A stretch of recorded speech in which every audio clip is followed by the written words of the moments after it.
2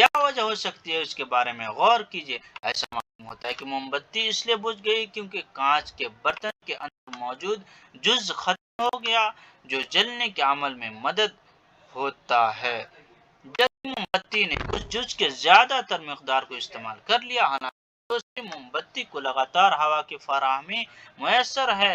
ہوا کا جز جو جلنے میں مدد کرتا ہے آکسیجن کہلاتا ہے۔ جو ہوا کی ضرورت پڑتی ہے آگ کو اسے آکسیجن کہتے ہیں۔